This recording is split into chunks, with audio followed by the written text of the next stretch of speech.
તો એના માટેનો રસ્તો છે. કયો રસ્તો? મેં માજીને કીધું ભાઈ જુઓ તમારે કળિયુગ છે એટલે કળિયુગમાં કળિયુગ પ્રમાણે વર્તન કરવું પડશે. એટલે કે કયું વર્તન? મેં કીધું પહેલી તમારી જીભ જો લોબી હોય ને તો ટૂંકી કરી દેજો. ખબર પડી કે ના પડી? બોલવાનું માપનું, કૈવલ કૈવલનું રટન કરજો, ઉપાસના કરજો, માળા કરજો, લક્ષ્ય ભજન કરજો, પણ સાસુને તમે, આ બીજી વાત કરું છું, કઈ ખાલી એટલું જ કહેજો બેટા, બસ. કોઈ દારૂ કહેવો સાસુનું બેટા કહેવો, દીકરીને તો બેટા કહો છો, પણ સાસુ અરે વહુનું બેટા કહેશો. સાસુ જે હોય એને વહુનું બેટા કહેવાનું. જોજો વહુ તમારા વેત ઊંચી હેઠશે ને તમારી એવી સેવા કરશે, એવી સેવા કરશે. આ અનુભવની વાત કરું છું, હકીકત છે. ત્રીજી એક વાત, થાળીમાં જે આવે ને એ બોલ્યા વગર જમી લેવાનું. તમારી જિંદગીમાં જુઓ કોઈ પ્રોબ્લેમ બનશે નહીં. આ સમજવા જેવી બાબત નાની છે પણ બહુ સમજવા જેવી બાબત છે. એટલે આટલી 3 વસ્તુઓને સાચવી લેશો તો તમારું કોઈ દાડો ગયડાગરમાં મૂકવા આવશે નહીં. માજીને કીધું આટલું તમારે કરવાનું. જે કરશે એને મૂકવા નહીં આવે, ના કરે તો ચોક્કસ મૂકવા આવશે. આ બનશે. એટલે આપણે બધાને આ સમજવાનું છે ને આ જરૂરી છે. એટલે શું કરીએ તો આપણું મન માલિક સાથે જોડાયેલું રહે, કૈવલ કરતાનું જ ભજન થાય. એટલે બાળકોને આપણે બાલ સંસ્કાર કેન્દ્ર દ્વારા ભણાવશું, અભ્યાસ આપીશું, પરમ ગુરુને નમન કરતો શીખવાડીશું, ઉપાસના કરતો શીખવાડશું, એકાદ રમત રમાડશું. ગુરુ ગાદીથી ત્યાંથી આપણને પુસ્તક આવે છે તો ગામની અંદર બાળકોને ભેગા કરી અને 1 કલાક માટે બાળ સંસ્કાર કેન્દ્ર ચલાવવા માટેની જવાબદારી 2 વ્યક્તિઓ લઈ લો અને બાળ સંસ્કાર કેન્દ્ર ચાલુ જ કરી દો. બસ બીજી કોઈ વાત નહીં. અને વર્ષમાં એક વાત બહેનો પણ જવાબદારી લઈ શકે. અને વર્ષમાં એક વખત સદાચાર તાલીમ શિબિર બાળકોની દિવાળી વેકેશનમાં ગોઠવાય છે 3 દિવસની. ત્યાં આપણા બાળકોને મોકલવાના. તમારે જોજો એનું આખું જીવન પરિવર્તન થઈ જશે. અને એ જ રીતના યુવા બહેનો 18 થી તે 50 વર્ષ, યુવા બહેનો અને યુવા ભાઈઓ, એમના માટે ગુરુજીની નિશ્રા. જો આપણા બાળકોનું જીવન ઘડતર કરવું હોય, કઈ રીતના જીવવું, કઈ રીતના રહેવું, કોના સાથે કેવી રીતના બોલવું, પછી જ્ઞાન સંપ્રદાયની આખી પરંપરા ગુરુજીના મુખેથી 5 દિવસ આ ગુરુજીની નિશ્રા. ગુરુજીની નિશ્રાનો અર્થ થાય ગુરુજીની નજીક રહેવું. બીજું કયું? આત્મન મોક્ષાર્થ જગત હિતાય છે, નેમી બનો. આ બધા જ અભિયાનો ગુરુજી આપણને ગુરુગાદીથી આપણને આ બધું માર્ગદર્શન આપતા હોય છે. પણ આપણે એના માટે ખબર ક્યારે પડે? તો એના માટે તમારે કૈવલ જ્ઞાનોદયના અમર ગ્રાહક બનવું પડે. 2500 રૂપિયા ભરશો એટલે તમારી પેઢીઓના પેઢીઓ સુધી કૈવલ જ્ઞાનોદય આવશે. અને કૈવલ જ્ઞાનોદય આવશે એટલે તમારે એની અંદરથી ગુરુગાદીના તમામ કાર્યક્રમોની ખબર પડશે. ઘણા લોકો એવા હોય છે કે ભાઈ અમને તો ખબર જ નથી. એટલે આ સ્થિતિનું નિર્માણ થાય છે. એટલે જે કૈવલ જ્ઞાનોદયના ગ્રાહકો ન બન્યા હોય એમને 2500 રૂપિયા ભરી અને એના અમર ગ્રાહક બની જવાનું. એના સિવાય ગુરુગાદીથી કેલેન્ડર આવતા હોય છે. કેટલાક દાતાઓ કેલેન્ડર પણ છપાવતા હોય છે. તો એ કેલેન્ડર પણ આપણે ગુરુગાદીનું રાખીએ તો ક્યારે પૂનમ છે, ક્યારે બીજ છે, ગુરુગાદીની જે કારણ કે કોઈક વખત 2 બીજો હોય, 2 પૂનમો હોય. એટલે ગુરુગાદીનું કેલેન્ડર હોય તો એ પ્રમાણે જો બીજ યા પૂનમ ઉજવાતી હોય તો આપણે જઈ શકીએ. અને આપણા ગામના હોય તો મંદિર થાય છે તો મંદિરની અંદર પણ ઉજવી શકો. આ બધા આયામો આપણને ગુરુજી સમજાવી રહ્યા છે. અને અત્યારે હાલ અમૃત જન્મોત્સવ નિમિત્તે પરમ ગુરુને અર્પણ કરવા માટે 5 આયામો છે. તન, મન, ધન અર્પણ કરવાનું છે. અને એ તન, મન, ધન અર્પણ કરવા માટે અત્યારે હાલ તમને બધા કોઈને ખબર હોય તો ગુરુજીની લાઈવ કથા આવે છે દરરોજ 8:30 થી 9:30 દરરોજ. આજે ગુરુજી બહાર જવાના છે, આજે નહીં આવે પણ દરરોજ આવશે. કાલની આ બધા બેઠા એમાં કેટલા લોકો કથા સાંભળે છે? હા, સરસ સરસ બધા. તો નિયમિત કથા સાંભળવાની. પણ ગુરુજી જે કથા કહી રહ્યા છે એ કથા તમારે કરાવી હોય તો તમારી જન્મતિથિ હોય, તમારી મરણ તિથિ હોય, તમારા કોઈ દાદા દાદીની પુણ્યતિથિ હોય, તમારા લગ્નની કોઈ સાલગીરા હોય, અથવા તમને કોઈ સારી નોકરી મળીને તમને ભાવ થયો કે ભાઈ મારું એટલે કોઈ ખુશીના સમાચાર હોય એ નિમિત્તે આપણે જો કોઈ કથાનું આયોજન કરવું હોય તો તો આ ગુરુજીએ જ્ઞાનદાન યોજનાનું આયોજન કરેલું છે. આપણા જન્મદિન હોય ને બધી કેક કાપીએ ને ફલાણી જગ્યાએ હોટલમાં જમવા જઈએ, નવું ઝેર ખાઈએ, એના કરતો આપણે ભાવ ભરીએ. હું મારી વાત કરું, પ્રમાણ માટે કહું છું, દાખલો કહું છું. મેં મારા પરિવારના 10 સભ્યો છે, 10 સભ્યોની 10 કથાઓ મેં પ્યોર પણ કરી દીધી છે. ને એક એક પરીક્ષા એક દિવસે એ આવશે, જેની જન્મ તારીખ આવશે એ પ્રમાણે. તો આ રીતના આપણે પણ એ આયામની અંદર આપણે ભાગ લઈ શકીએ. તમે અમારા ભુલાભાઈએ, તમારા અહીંયા સંયોજક, ગામના કાર્યકરો જિજ્ઞેશભાઈ, ગમે તેનું મરજો તો ચોક્કસ તમારી કથા તેઓ નોંધાઈ જશે. 11,000 રૂપિયા ભરશો એટલે તમારા નામથી આવશે. ગુરુજીના, જગત ગુરુના મુખે આપણું નામ આવવું એટલે કેટલું ભાગ્ય કહેવાય. આખા વિશ્વમાં 6 થી 8 જગત ગુરુઓ છે. કોઈ ગામમાં આખા ભારતમાંથી કોઈ જગત ગુરુ આવ્યા હોય એવું સાંભળ્યું? અને એ જગત ગુરુ આપણા ગામની અંદર 29 તારીખે આવવાના છે. એટલે જો તમારા ગુરુ એ જગત ગુરુની પધરામણી કરવી હોય તો એના માટે 25,000 રૂપિયા ભરી અને એક તુલા લખાવી પડે, મુદ્રા તુલા. તો મુદ્રા તુલા લખાવશો તો એ દિવસે અહીંયા મુદ્રા તુલા પણ કરવામાં આવશે. ભેગું આયોજન કર્યું છે ના કરવું? આખા વિભાગની જો તુલાઓ હોય તો મુદ્રા તુલા ગુરુજી અહીંયા કરશે. અને જેની મુદ્રા તુલા હશે, જે વ્યક્તિની, કોઈ મંડળની તુલા નહીં લખાવતા, વ્યક્તિની લખાવવાની, તો એ વ્યક્તિના ઘેર પરમ ગુરુ પાદુકાનું પૂજન થશે અને જગત ગુરુની પધરામણી થશે. એટલે 3 લાભ. એક લાભ કયો? તુલાનો.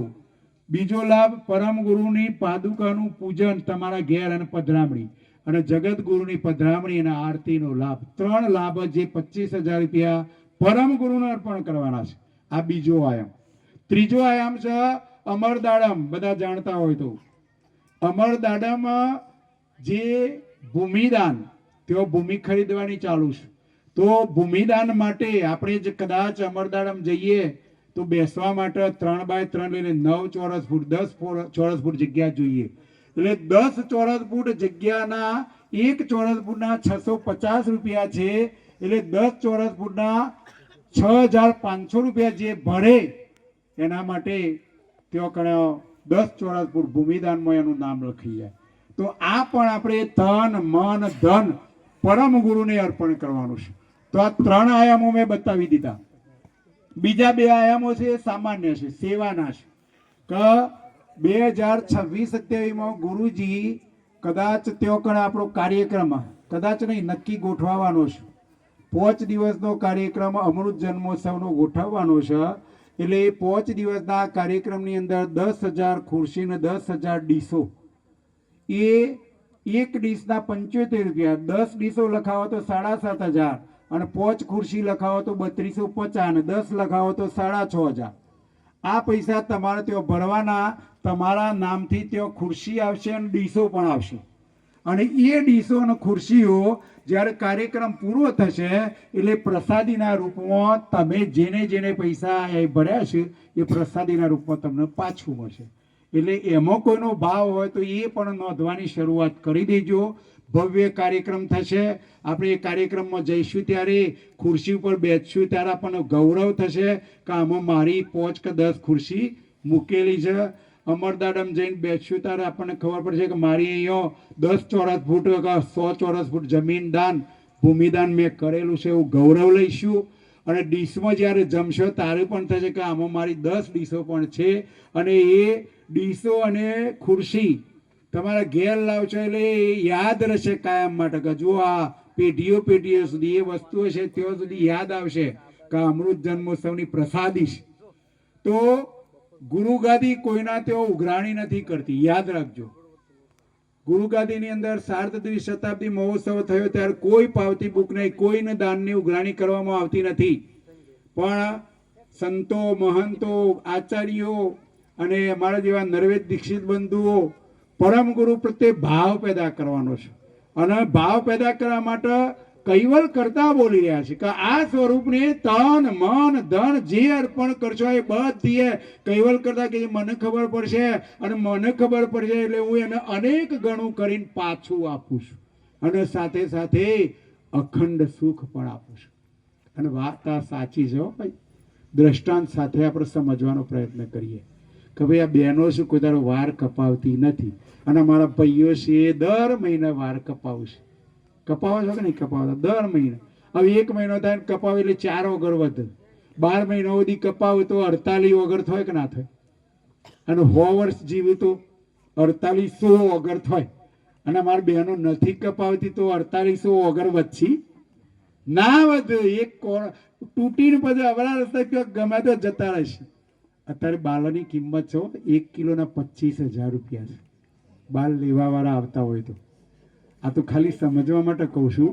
બાકી અહીંયા આપણે દ્રષ્ટાંતથી સિદ્ધાંત એ સમજવાનો કે આપણું ધન પણ આવું છે. વર્ષે વર્ષે આપણે ધન જો અર્પણ કરશું તો અનેક ગણું થઈને પાછું આવશે. અને જેટલા વર્ષ જીવ્યા ત્યાં સુધી અર્પણ કરશું તો એટલા વર્ષોનું કર્મ આપણા ખાતામાં લખાઈ જશે, અને એ કરેલું કર્મ જ સાથે આવશે. બાકી એક ફૂટી કોડીએ સાથે આવશે નહીં. આટલી સમજ હોવા છતાં પૈસો છૂટતો નથી. કેમ નથી છૂટતો? એના પાછળનું કારણ છે. ક્યો ફસાઈ ગયા છીએ આપણે? માત ને તાત સુત ભ્રાત ને ભારજા, કુટુંબ પરિવારની લાર લાગી, ઇન્દ્રી સ્વાદને કારણે આપનું આપ ભૂલી ગયો ક્યો ભાગી. પંચમ સસંવેદના હસ્તા લેવા ગ્રંથની અંદર પહેલા અંગની પહેલી ચોપાઈની અંદર પરમ ગુરુ કહી રહ્યા છે કે આપણે બધા માતા પિતા પુત્ર ભારજા એટલે પત્ની, આ બધાની માયાજાળમાં કુટુંબ પરિવારમાં આપણે બધાને એવી માયા લાગી ગઈ છે, એવી માયા લાગી ગઈ છે, માયામાંથી આપણે વિમુખ થતા જ નથી. 10 ઇન્દ્રિયોના સ્વાદના કારણે બસ મારું તારું, ઢોળો છોડો કુટુંબ પરિવાર બધું મારું તારું આ મન આમ કર્યામાં જીવ્યા મર્યા, જન્મ્યા જીવ્યા મર્યા, આમ ના આમ. પરમ ગુરુ કહે છે કે 84 કે જન્મ મરણ મેં યુગન યુગન વહી જાય, એસી કષ્ટ સહો પણ હમસે મિલો નહીં ક્યો આઈ. પરમ ગુરુ કહી રહ્યા. વાત સત્ય સનાતન છે. એક એક શબ્દ એની કોઈ કિંમત આપણે ના કરી શકીએ એવા શબ્દો આ પરમ ગુરુના જ્ઞાનના સમજવાનું છે. 5મા વેદનું જ્ઞાન છે. જગતની અંદર 4 જ વેદ પ્રચલિત છે. 4 વેદોના આધારે 6 શાસ્ત્રો થયા. 6 શાસ્ત્રોના આધારે 18 પુરાણ થયા. અને 18 પુરાણોમાં આખું એ વિશ્વ એવું ભમ્યા કરે છે, એવું ભમ્યા કરે છે કે એમાંથી એને છુટકારો મળતો નથી. તો આવા સમર્થ ગુરુને આપણે મળીશું તો ચોક્કસ છુટકારો મળશે, અખંડ સુખ મળશે. એટલે માયામાં એટલે આપણે એવા ફસાઈ ગયા. એટલે પરમ ગુરુ કી છે કે હે અભાગ્યા, હે ભાગ્યહીન, તું તારા સ્વરૂપને પણ તું ઓળખી શક્યો નહીં. આપનું આપનપું એટલે પોતાનું સ્વરૂપ, અને જેમાંથી અંશ આવ્યો છે એવા સૃષ્ટિના સર્જનહારને આ જગત જાણી શક્યું નહીં. એટલે આપણે એટલા અભાગ્ય, જે માયામાં પડ્યા છીએ અભાગ્ય કહેવાય, પણ જે પરમ ગુરુના શરણમાં આવ્યા છે બધા ભાગ્યશાળી કહેવાય. અને આ બધી જે જ્ઞાનની વાતો છે બધી એ પરમ ગુરુ કહી રહ્યા છે. એટલે આપણે બધા એને ચોક્કસ ગુરુ ગાદી એક થડ છે, એક વૃક્ષ હોય એમાં થડ કહેવાય. અને બીજા બધા જે સંતો, બીજા આપણે બધા આવા કેન્દ્ર બન્યું તો આપણે બધા એક બીજા બધા મંદિરો, બીજા બધા સંતો, આપણા જ્ઞાન સંપ્રદાયના પણ બધા એક ડારો પોખરો ગણાય. હવે એ જતા રહે એટલે પાછું બંધ થઈ જાય બધું. એટલે મૂળ થડને પકડી રાખો. અને એમાંય આપણને આપણા જગતગુરુ મળ્યા છે.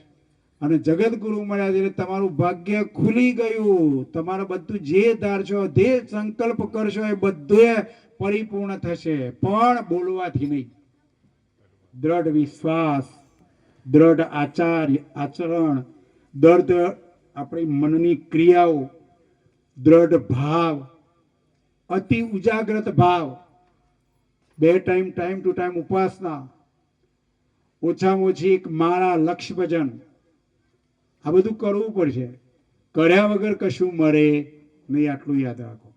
પછી આપણે એમ કહીએ કે ભાઈ ગુરુજી આશીર્વાદ આપો એટલે મારું સારું થઈ જાય, પણ ના, આશીર્વાદ મળે, રસ્તો મળે એ વાત સાચી. પણ પરમ ગુરુ પ્રત્યે આપણો હૃદયનો ભાવ હશે તો પરમ ગુરુ કશું એ બાકી રાખશે નહીં. આ ગેરંટી હું આપું છું. કેમ કે અમારા ગામની અંદર 32 વર્ષથી આ બધી ક્રિયા ચાલે છે અને આટલી ક્રિયા ચાલીએ વર્ષે 10-15 લાખ રૂપિયા આ બધા કાર્યક્રમોની અંદર વાપરીએ છીએ તો આ ધન કેવું છે કે જેમ પેલા ભાઈઓ વાર કપાવે છે એટલે વારનો જથ્થો થાય. પેલો દેસાઈ છે ઘેટાનું દર વર્ષે ઉતારે તો એને દર વર્ષે પૈસા મળે ને 20 વર્ષે ઉતારે તો એ એક ગણા જ પૈસા, 20 વર્ષે એક જ ગણું મળે, પણ દર વર્ષે ઉતારે તો 20 ગણું મળે.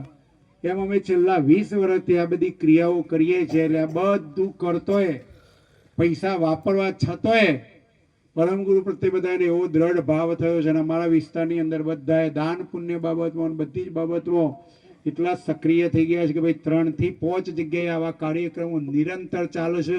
સાથે સાથે ગુરુ ગાદી સાથે કાયમ બધા જ કાર્યક્રમો ચલાવવાના. અને આટલું બધું કરવા છતોય હાથીપુરા સતકેવલ જ્ઞાન મંદિરની અંદર કેટલું ભંડોળ છે ખબર છે? ભંડોળ પૈસા બચે છે, વધે છે 1 કરોડ ને 18 લાખ રૂપિયા.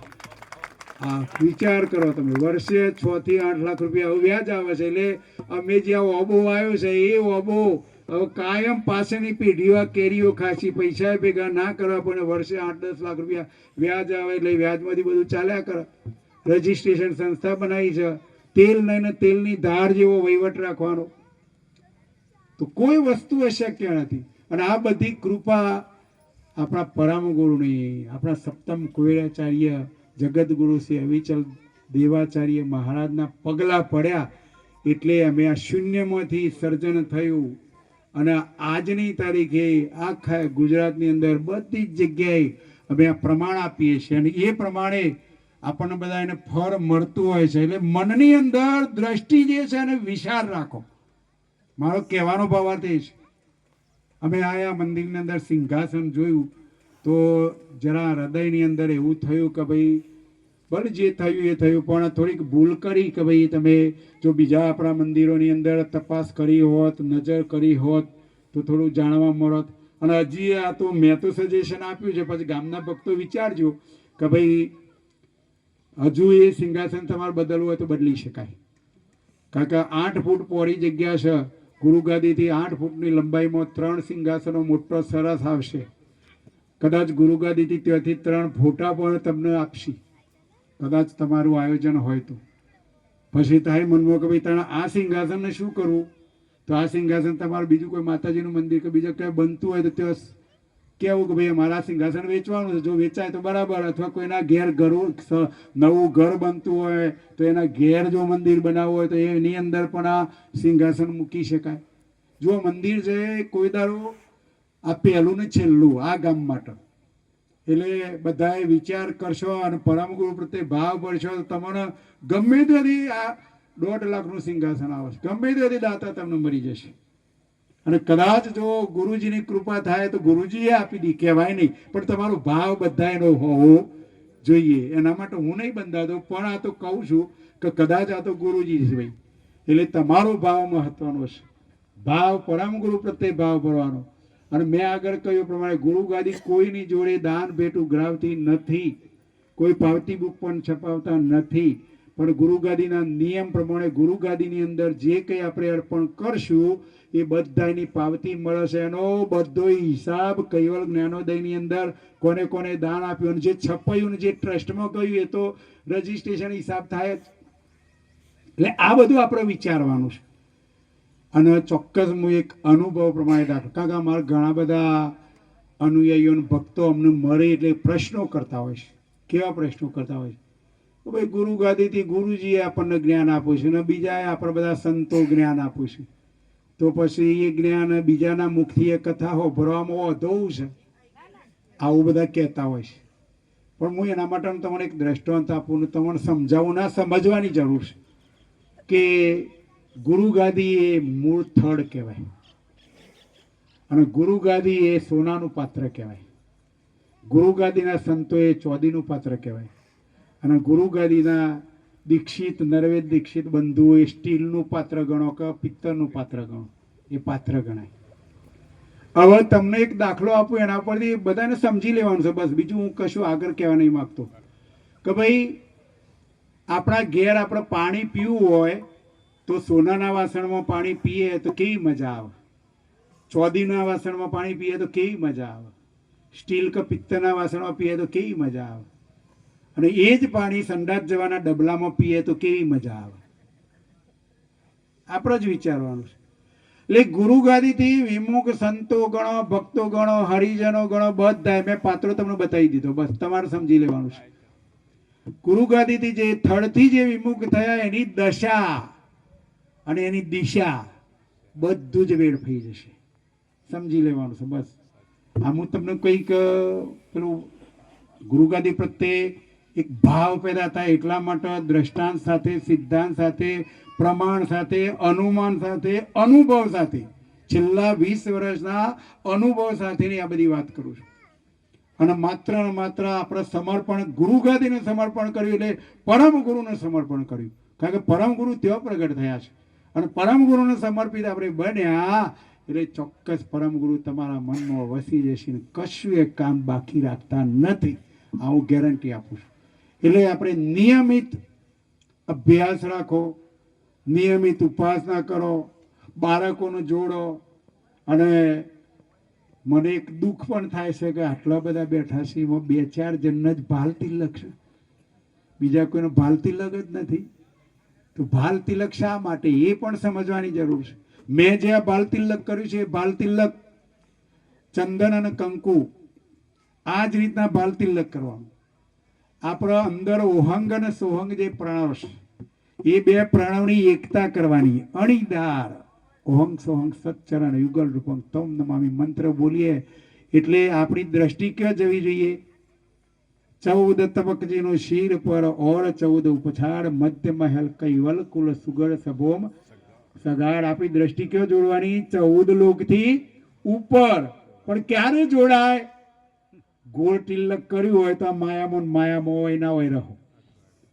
તમારો દિવાલમાં ખીલો બેસાડો હોય તો એ ખીલો અણીવાળો હોય તો જ આર પાર થાય, અણી ના હોય તો. એટલે આ તિલક બાહ્ય તિલક જે છે આવું અણીવાળું બનાવવાનું. કેમ?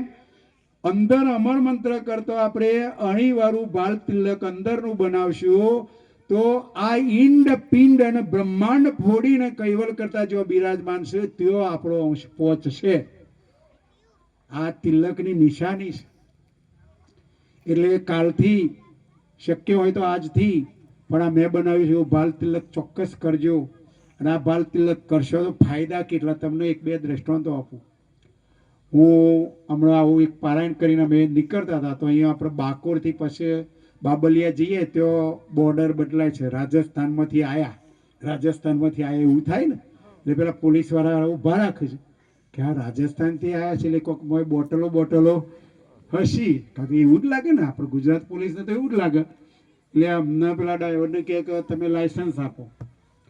તારે પેલા ભાઈએ જે પોલીસ ચેક કરવા વાળો હતો કે મારે ગાડી ચેક કરવી છે લાયસન્સ, તારે બીજા એક ભાઈએ હતા પોલીસવાળાએ તરત જ આવ્યા મારું ભાલ તિલક જોઈને શું કીધું? નહીં, કશું ચેક નહીં કરવું, જવા દો. જો ભાલ તિલક શું કામ કરે છે આ તમને કહું છું. કશું જ જોયું નહીં, ચેક ના કર્યું, અમને જવા દીધા. ખાલી એટલું પૂછ્યું બસ. અમે સત્સંગ માટે, પારાયણ માટે, લઘુ પારાયણ માટે ગયા હતા રાજસ્થાન અને હવે અહીંથી વીરપુર અમે જઈ રહ્યા છીએ. આટલું કહ્યું બસ, કે કોઈ હતું નહીં, બધું અમે સમજી ગયા. ભાલ તિલક જોઈને સમજી ગયા. આ જો ભાલ તિલક શું કામ કરે છે. 2015ની સાલમાં હું અમેરિકા ગયો હતો, વિઝિટિંગ વિઝા મળ્યા હતા. 28 દિવસ ત્યાં રહ્યો હતો. તે બધા મોટા મોટા મોલ હોય તો એક મોલની અંદર અમે ફરતા હતા. આપણે ગયા એટલે બધું જ જોવાનો ભાવ હોય. ત્યાં ફરતા હતા તો ફરતા એક ભાઈ મને ગુજરાતીમાં બોલ્યા, સતકેવલ સાહેબ. હું અચંબમ પાકા અમેરિકામાં ગુજરાતી અને અમે સતકેવલ સાહેબ બોલ્યા. મેં કીધું ભાઈ તમે ક્યાંથી સતકેવલ સાહેબ? કે હું આણંદનો છું. તો હું કીધું તમે સતકેવલ સાહેબ કેમ બોલ્યા? કે હું સતકેવલ ધર્મ પાળતો નહીં પણ તમારું ભાલ તિલક જોઈને હું સતકેવલ સાહેબ બોલ્યા. તો હું કીધું તમે ભાલ તિલક કરતા થઈ જાઓ તો ચોક્કસ અમે તમારે સતકેવલ સાહેબ કહેશું. કહેવાનો ભાવાર્થ કે ભાલ તિલક એ જ્ઞાન સંપ્રદાયના અનુયાયીની ઓળખ છે અને એ બાહ્ય ઓળખ પણ અંતરનો ભાવ લક્ષ્ય ભજન દ્વારા કૈવલ કરતા સાથે ઓળખાણ કરાવવા માટેનું આ ભાલ તિલક છે. યાદ રાખજો. એટલે ભાલ તિલક અચૂક કરવાનું. બહેનો માટે તૈયાર તિલક મળે છે ગુરુગાદીની અંદર. એ પણ તમે કરી શકો અને મેં બનાવ્યું એ પ્રમાણેનું બનાવી પણ શકો. એટલે ચોક્કસ તમે બાલ તિલક કરજો. કશું ના કરો તો એક અખતરો તો કરજો 12 મહિના. અખતરો કર્યા પછી તમારું ફળ મળે તો કાયમ કરજો.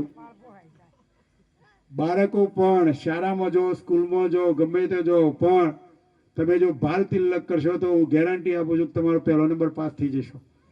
કરવાનું જ કોઈ ચિંતા નહીં અને બાલ તિલક કરીને જ જવાનું. એટલે આ બધી નાની નાની બાબત છે એને સમજવાની છે.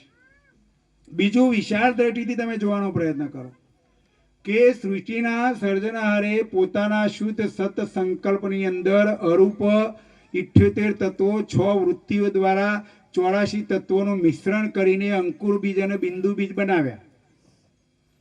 તમે ગમે તે સંપ્રદાયની અંદર જઈને પ્રશ્ન પૂછજો કે ભાઈ પહેલો અબો કે પહેલો ગોટલો, પૂછજો તમે. આપો જવાબ તો આપો. પહેલો અબો કે પહેલો ગોટલો? ઓબો. ઓબા વગર, ગોટલા વગર ઓબો ના થાય. અને પહેલો ગોટલો કહેવાય તો એ ઉપાધિ. ઓબા વગર ગોટલો ના થાય, ગોટલા વગર ઓબો ના થાય. તો પહેલું કોણ? ગોટલો. પણ ગોટલો બન્યો કઈ રીતના એ ખબર નહીં. વિશ્વબ્રહ્મ વિદ્વંદી ગ્રંથની અંદર તમે અભ્યાસ કરજો. આખું એક અંગ બીજક માટેનું અંગ આપ્યું છે. કૈવલ કરતાએ પોતાના શુદ્ધ સત સંકલ્પની અંદર અરૂપ તત્વોનું મિશ્રણ કરી અને અંકુર બીજ અને બિંદુ બીજ બનાવ્યો. અંકુર બીજ એ સ્થાવર ઘાટ અને બિંદુ બીજ એ જંગમ ઘાટ. જંગમ ઘાટોના પાલન પોષણ માટે સ્થાવર ઘાટો કૈવલ કરતાએ બનાવ્યા છે. અને આ ઘાટ ભાવમાં માનવ ઘાટનો પસારો કરવા, માયાનો પસારો કરવા માટે સૌ પ્રથમ નિરંજન પુરુષને મોકલ્યા. અને નિરંજન પુરુષ દ્વારા મેં આગળ વાત કરી એ પ્રમાણે આખી સૃષ્ટિનો પસારો ચાલે છે. પણ આપણા બધાની ભૂલ ક્યાં પડી? પરમ ગુરુ કહી રહ્યા છે, ભૂલ પડી સબ અંશ કો કોણ મમ કોણ કીર્તાર, ભવતારણ કે કારણે આ પ્રગટ્યો મનુષ્ય અવતાર. આપણા બધાની અંદર મોટામાં મોટી ભૂલ પડી. કૈવલ કરતાએ નજર કરી તો આપણે બધાએ ભૂલી ગયા છીએ. શું ભૂલી ગયા? હું કોણ છું? ક્યાંથી આવ્યો? મારા સર્જનહાર કોણ? આ શરીર છોડીને હું ક્યાં જઈશ? આ બધી હકીકત આપણે બધા ભૂલી ગયા છીએ. અને ભૂલી ગયા છીએ એટલે જ એક અંશ કૈવલ કરતાના ધામમાં પહોંચ્યો નહીં. અને ના પહોંચ્યો એટલે સર્જનહારને ચિંતા થઈ કે મારો મોકલેલો બાળકો છે એમાંથી એક પાછો કેમ નહીં આવતા? આપણે એમના અંશ એટલે એમના બાળકો જ કહેવાય. અને આખી એ સૃષ્ટિ કૈવલ કરતાએ રચેલી છે. 14 લોક. એમાં આપણો કયો લોક છે ખબર છે? 13મા નંબરનો લોક, મૃત્યુ લોક. હજુ આપણા નીચે 14મો લોક છે. કયો? પાતાળ લોક, શેષ લોક. પણ આપણે આ બધી હકીકતને જાણતા નથી. આપણા ઉપર 12 લોક છે અને એની મધ્યમાં કૈવલ કરતા 14 લોકથી ઉપર છે અને એના ઉપર બીજા 14 લોક છે, 28 લોક છે. પણ એ 14 લોકનું વર્ણન આપણે જરૂર નથી. આ બધી રચના કૈવલ કરતાએ પોતાના શુદ્ધ સત સંકલ્પમાં કરીશ. તો એક પ્રતિવાદી શું કે ખબર છે? આવું તો હતું હશે, કે આવું તો બનતું હશે. મેં કીધું બધું જ બને. આ શરીરનો સંચાલક જે છે એ કૈવલ કરતાનો અંશ છે. અને આ અંશ જ્યારે રાત્રે આપણે સુઈ જઈએ છીએ ત્યારે સપનું આવે છે કે નહીં આવતું? આવે છે? સપનું આવે છે કોઈને? હનો આવે છે? હેડો. કોકના મકાન બનાવતું હોય તો એની મનમાં થઈ મારા મોટી 7 માળની હવેલી બની જાય. અને એવું સપનું આવે તો 7 માળની હવેલી બની જાય પાછી. અને 7મા માળે જઈને સોનાના હિંચકા ઉપર ઠંડો ઠંડો પવન પાછા ખાતા હોય પાછા. અને જો પવન ખાતા ખાતા જો કડું તૂટી ગયું તો હિંચકામાંથી પડ્યા નીચે અને અહીંયા ખાટલામાંથી પડ્યા નીચે. વગર જેસીબી બોલાવી તો એ 7 માળની હવેલી ગાયબ. બનાવી ત્યારે 1 સેકન્ડમાં બની હતી. એ વખત કોઈ એન્જિનિયર નહીં, કડીઓ નહીં, કારીગર નહીં, માલ સામાન નહીં. બોલો એડો. એક કૈવલ કરતાનો એક અંશ છે. એક અંશ 1 સેકન્ડની અંદર 7 માળની હવેલી બનાવે છે અને 1 સેકન્ડની અંદર લય પણ કરી શકે છે. તો અમાપ અવિનાશી એવા સૃષ્ટિના સર્જનહાર એ રીતના આ સૃષ્ટિ બનાવે કે ના બનાવે? પેલા ભાઈની શંકાનું સમાધાન થઈ ગયું કે કોઈ વસ્તુ અશક્ય નથી, બની શકે. અને આ જ રીતના બને છે. અને કૈવલ કરતાએ અંતર દ્રષ્ટિથી આ રચના કરેલી છે અને બાહ્ય દ્રષ્ટિથી આ ઘાટ પેદા કરેલા છે. એમ આપણે પણ કોઈ પણ કાર્ય કરવું હોય ત્યારે તમે પહેલા વિચારજો, મન મનન કરો. મારે આ કાર્ય કરવું છે એટલે મન વિચારો કરો, બુદ્ધિ ચિત્ર તૈયાર કરે. આવું કરીએ તો સારું, આમ કરીએ તો સારું, આમ થાય તો સારું, આખું ચિત્ર તૈયાર થાય. ચિત્ત ચિતવન કરો, કરું કે ના કરું, કરું કે ના કરું. અને અહંકાર છે નક્કી કરે, તોલ કરે કે ના કરવું જ છે. જો આ અંદરની ક્રિયા આપણે પહેલી થઈ જાય છે, મન મનન કરે, બુદ્ધિ ગાંઠ કરે, ચિત્ત ચિતવન કરે અને પછી અહંકાર નક્કી કરે, પછી બાહ્ય ક્રિયા થાય છે. તમારે પહેલા લોકાચાર જવું હોય તો પહેલા મન શું કરે, જવું કે ના